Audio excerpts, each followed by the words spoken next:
이 마약 사건, 말레이시아 마약 밀반입 사건 관련해서는 관세청, 인천세관이 결부가 돼 있다는 의혹이 하나 있었고, 네. 그것을 인천지검이 덮었다라고 하는 의혹이 하나 있었고, 네. 인천지검이 무리해서 덮는 데는 윤석열, 김건희라는 뒷배가 있었다. 이 세 가지입니다. 네. 그래서 이 사건은 일반적인 수사로는 조사가 어렵다 해서 민주당이 상설특검법안을 통과를 시켰어요. 네. 그 상설특검법안을 통과를 시켰는데 그 특검법에 특검을 그 최상목 직무대행이 계속 반대를 했습니다. 네. 특검 임명을. 네. 그래서 대선이 끝났어요. 네. 대선이 끝나자마자 이재명 대통령께서 네. 마약 사건은 상설특검으로 그냥 하는 게 그렇지. 좋겠습니다라고 얘기를 했어요. 맞아요. 정확합니다. 그때 상설특검으로 갔으면 아무 문제가 없어요. 그렇지. 예. 근데 문제는 갑자기 심정이 나서. 상설특검을 하겠다니까 화들짝한 게 누구냐? 심우정 심정이야. 검찰총장이 그렇지. 합수단을 만들어버립니다. 그렇습니다. 상수 그때까지 조용히 있다가 네. 왜? 본인이 수사의 대상이에요. 당시 심정이는 의심받는 자야. 맞습니다. 인천지검장이었기 때문에 인천지검의 외압이 이 사건 의혹에 굉장히 중요한 부분인데 네. 본인은 의혹의 당사자거든요. 그렇게 그렇습니다. 따지면. 맞습니다. 근데 의혹 본인이 당사자. 그때 당시에 과거에 백경정이 기자회견 이 마약 사건 하려고 할 때 조경로 경무관통을 통해서 관세청에서 자기들 빼달라 그랬다는 외압이 있었어요. 기억하실 거예요. 네, 그죠? 그렇습니다. 근데 그 합수단에 관세청 파견자도 들어옵니다. 의혹의 당사자, 수사의 당사자가 합수단의 결합까지 해요. 그럼 당시 민주당에서 이거를 합수단 이거를 굉장히 문제 제기를 하고 뭔 얘기야? 대통령도 상설특검 가자라고 했는데 그냥 가면 돼. 가면 돼. 그렇게 했으면 문제가 해결되는데 그렇죠. 일단 합수단으로 하겠다니 합수단의 경과를 봅시다 한 거예요. 맞아. 자, 여기서 또 한 가지 우리가 중요한 걸 봐야 됩니다. 맞아. 또 한 가지 중요한 거. 생각난다.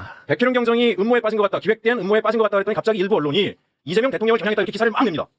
기획되는 거 왜? 이재명 대통령께서 그때 백혜룡 경정도 수사팀에 포함하라고 네. 10월 12일 날 이야기를 했어요. 네. 10월 12일 날. 네. 그러면 기획된 음모의 당사자는 이재명 대통령인 거고 이재명 대통령을 이제 겨냥했다. 선 넘었다 이러면서 막 프레임을 짰어요. 그러나 국정감사 때 저희가 또 다 확인하지 않았습니까? 네. 아니에요. 10월 12일 날 대통령이 말씀하시기 전에 10월 10일 날 노만성이 국감장에서 자신도 멍해가지고 얼떨결에 진실을 다 얘기해버렸어요.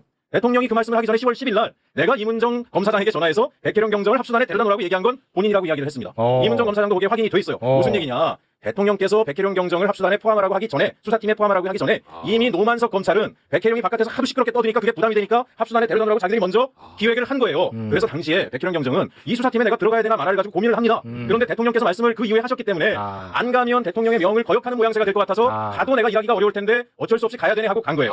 이걸 우리가 놓치면 안 됩니다. 이걸 놓치면 안 됩니다. 백혜룡 경정이 왜 저렇게 오바를 하느냐. 계속 지금 합수단에서는 백혜룡이란 일개, 제가 경찰분한테 미안해요. 여기서 일개라고 하는 거는 이 상황을 이해시키기 위해서 한 겁니다. 네. 일개 경정한 사람의 과대망상증인 것처럼 계속 프레임을 짜죠. 맞습니다. 근데 보십시오. 검사를 해보셨지만 검찰청에는 수백 명의 검찰청 출입 기자들이 있어요. 네. 프레임을 만들 수 있는 막강한 힘을 가지고 있습니다. 하지만 경정 혼자죠. 자기가 동등한 수준으로 언론에서 이 싸움을 할 수 있습니까? 못해요. 본인이 극단적인 방식을 선택하지 않고서는 자기가 생각하는 사건의 지를 알릴 길이 없습니다. 그럼 지금 5천 쪽이 넘는 수사기록 거기에 어떤 내용이 있는가? 그게 핵심이에요. 네. 그리고 아까 문제를 해결할 방법이 있다고 하셨는데 저도 일정하게 동의하는 건 자, 상설특검법을 유보할 때 뭐라 그랬습니까? 합수단이 하는 꼴을 좀 보다가 그렇죠. 도저히 안 되겠으면 상설특검 그때 가면 되지. 맞아. 이게 민주당의 입장이었습니다. 맞아. 근데 지금 꼴이 어떻게 됐습니까? 국민들이 못 믿겠다잖아요. 도대체 사건의 진실에 대해서 나오는 게 없고 어떤 한 사람에 대해서 악마적 프레임 가지고 계속 이야기를 하니까 지금이라도 상설특검으로 가버리면 됩니다. 또 하나 중간 수사 결과 때 본인들이 뭐라 그랬습니까? 이 사건에 대해서 아무도 개입하는 적이 없었다라고 발표했어요. 그럼 더 이상 수사할 게 없죠. 네. 수사할 게 없으면 합수단을 해체해야 됩니다. 왜 지금 합수단을 시간을 끌고 있느냐? 최종 수사 결과 뻔하지 않겠습니까? 네, 그럴 것 같아요. 최종 수사 결과에 자기들이 마지막 남은 게 뭐라 그랬어요? 김건희가 여기에 개입됐나 안 됐나에 대해서는 계속 수사를 들여다보겠다고 했어요. 맞습니다. 근데 본인들이 중간 수사 때 뭐라 그랬습니까? 대통령실이고 어디서도 외압을 가하는 적은 못 찾았다고 예. 했어요. 그럼 끝난 거죠 이미. 맞습니다. 네. 시간 끌고 앉아 있는 거예요. 시간 끌고 앉아 있는 거. 그러면 합수단 해산하고 원래대로 상설특검법이 통과돼 있기 때문에 상설특검을 가동시키는 게 국민적 의혹을 해소하는 길이다. 저는 그렇게 생각합니다. 네.